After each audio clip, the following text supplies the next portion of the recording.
Hello friends, welcome to Global Public Service Channel. நண்பர்களே, இ-சேவை மூலமாக can number registration செய்வது எப்படி அப்படிங்கிற முழுமையான தகவல் இந்த வீடியோ மூலமா நாம பார்க்கலாம்.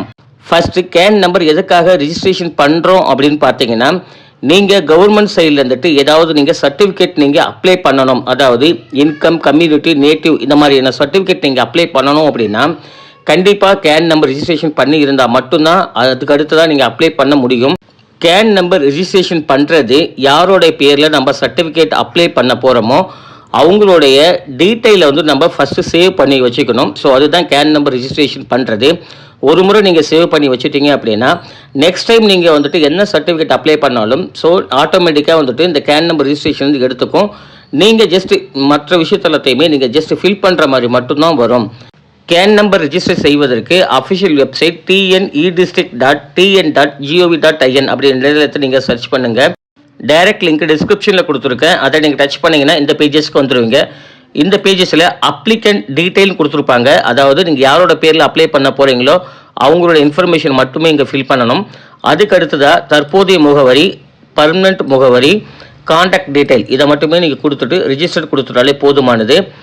அப்ளிகண்ட் டீட்டெயிலில் ஆதார் கார்டு நம்பர்னு சொல்லி கொடுத்துருப்பாங்க. ஆதார் கார்டு நம்பர் கொடுத்துக்கோங்க. அதுக்கு அடுத்ததாக கீழே பார்த்தீங்கன்னா டாக்டர், செல்வி, ஸ்ரீ அது மாதிரி உங்களுக்கு வந்து ரெஸ்பெக்ட் கேட்டிருப்பாங்க. ஸோ என்னவோ அதை கொடுத்துக்கோங்க. அதுக்கு அடுத்ததாக விண்ணப்பதாரரின் பெயர் கேட்டிருப்பாங்க. பெயரை நீங்கள் என்டர் பண்ணுற மாதிரி இருக்கும். பாலினம் கேட்டிருப்பாங்க, மேலா ஃபீமேலா, ஸோ அந்த மாதிரி நீங்கள் கொடுக்கணும். திருமணமானவரா ஆகாதவரா அப்படின்றக்காக திருமண நிலையை கேட்டிருப்பாங்க. அதுக்கடுத்ததாக பிறந்த தேதியை நீங்கள் இங்கே கிளிக் பண்ணிவிட்டு நீங்கள் செலக்ட் பண்ணிக்கணும். அதுக்கு அடுத்ததான் உறவு முறையை செலக்ட் பண்ணிக்கோங்க. ஃபாதர் அல்லது மதர், கார்டியன் அப்படின்ற செலக்ட் பண்ணிக்கோங்க.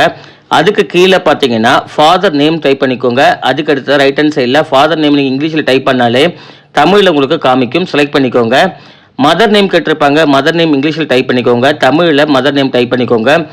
ரீஜன் கேட்டிருக்காங்க. மதம், உங்களுடைய மதம் என்னவோ அதை செலக்ட் பண்ணிக்கோங்க. கம்யூனிட்டி என்னவோ அதுக்கு கீழே இருக்கிறது செலக்ட் பண்ணிக்கோங்க. அதுக்கு அடுத்ததாக ஆக்குபேஷன், வேலை கேட்டிருப்பாங்க. வேலையை பொறுத்தளவுக்கு நீங்கள் என்ன ஜாப் பண்ணுறீங்களோ அதை செலக்ட் பண்ணிக்கலாம். அல்லது நாட் ஸ்டார்டட் அப்படின்றத கொடுத்துக்கோங்க. கல்வி தகுதின்னு கேட்டிருக்காங்க. கல்வி தகுதி ஃபில் பண்ணுறது அவசியம் இல்லை. நீங்கள் தேவைப்பட்டால் ஃபில் பண்ணிக்கோங்க. அடுத்ததாக முகவரிக்கான டீட்டெயில் கேட்டிருக்காங்க. தற்போது முகவரி நீங்கள் ஃபில் பண்ணுறதுக்கு முன்னாடி ஸ்டார் மார்க் எங்கெங்கெல்லாம் கேட்டிருக்காங்களோ அதை மட்டும் நீங்கள் ஃபில் பண்ணாலே போதும். ஃபஸ்ட்டு மாவட்டத்தை செலக்ட் பண்ணிக்கோங்க. செகண்டாக தாலுக்கா கேட்டிருப்பாங்க. ஸோ அதாவது வட்டம் கேட்டிருப்பாங்க, அதை செலக்ட் பண்ணிக்கோங்க. அதுக்கு அடுத்ததாக உங்களுடைய தெரு பேர் கேட்டிருப்பாங்க, கிராமம் கேட்டிருப்பாங்க, உங்களுடைய டோர் நம்பர், மின்னஞ்சல், ஸோ இதெல்லாமே நீங்கள் ஃபில் பண்ணிட்டாலே போதும். அதுக்கு கீழே நிலையான வீட்டு முகவரின்னு கேட்டிருப்பாங்க. தற்போது முகவரியும் நிலையான முகவரியும் வேறு டிஃப்ரெண்ட்டாக இருக்குது அப்படின்ற பட்சத்தை கீழே இருக்கிறத நீங்கள் ஃபில் பண்ணலாம்.